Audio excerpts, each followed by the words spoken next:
Good morning, sir. Hello, good morning. So, nagpapasalamat po kami, sir, na imugin dito mananamon kami yung mapaka-interview po na. So, ako ngayon po hikate ng Brazil, ang ma-interview po nga inyo. Nice meeting you, sir. So, ako nga ni Rindo Liantas Valles. Yan adi grateful all gihap na taga na pansyan sa mga maka-istorya ka mo. Yes. So, ano man po, ready ka na po? Tika kanta na? Okay, sige, gan. Sige po. So, kindly tell us about any of your background.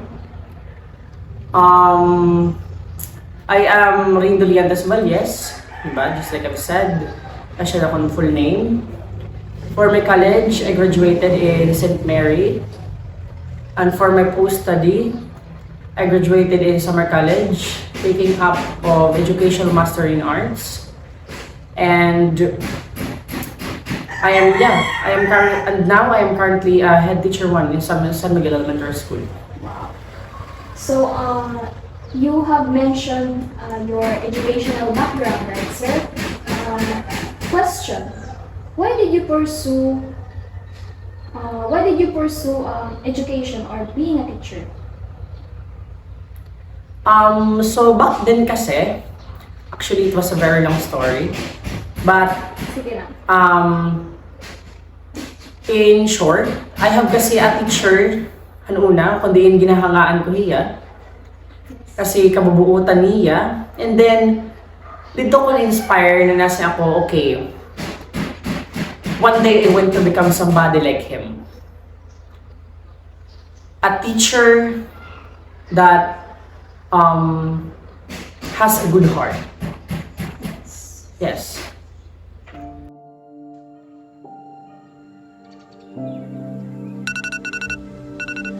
Alright, good morning. And last night, may nanaton karang walo.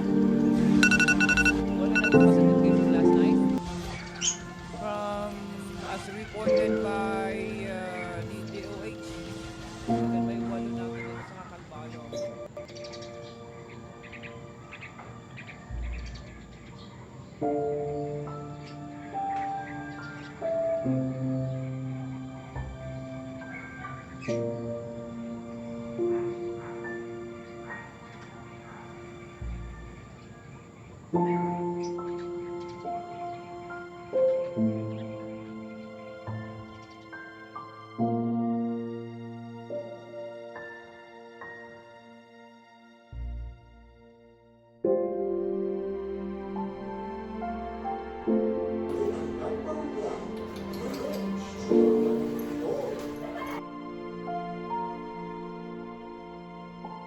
Hi.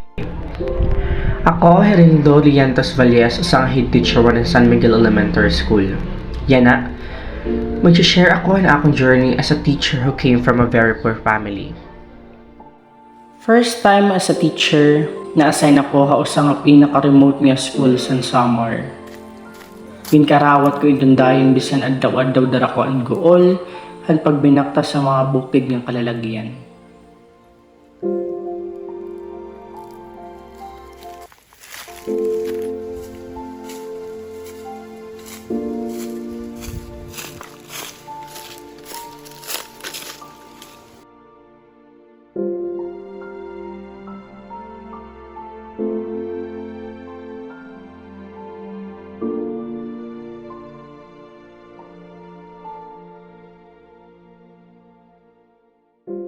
May mga panahon nga di ra ako nakakakaon kay tungudan mga trabaho nga dapat matapos nga ipasa. There are times na nasold ako nga kulang or waray katurog danay para lang mahatag an extra effort and visual aids para ako mga estudyante.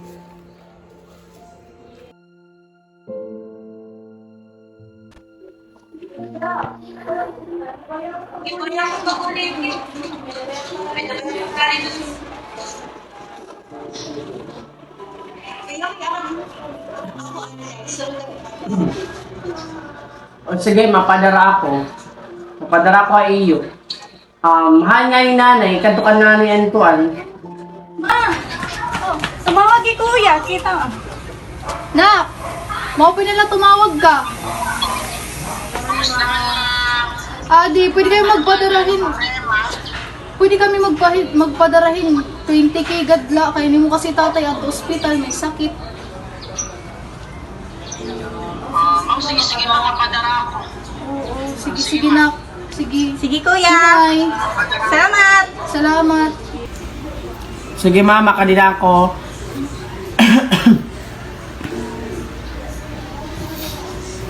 Sige.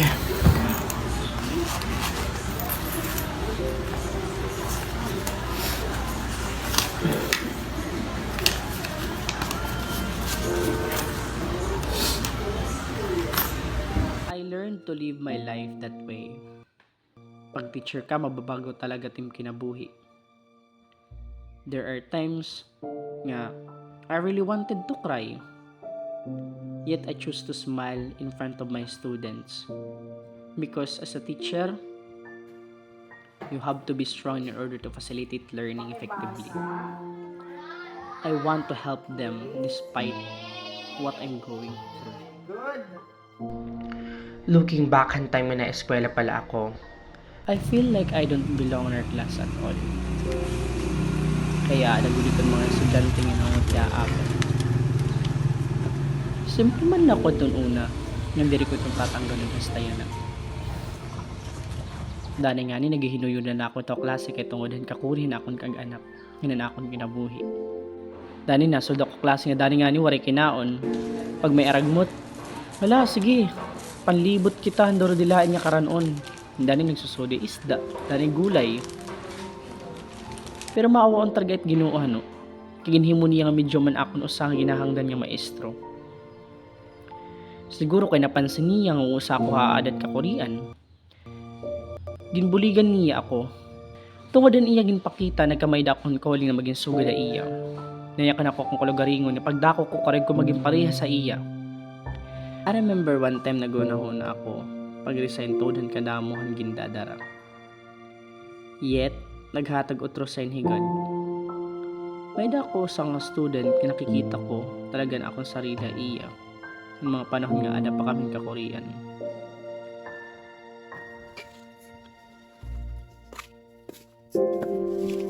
Oh, Jijid, ganun nga wala ka mag-snack. Kaya ako ba? Sige.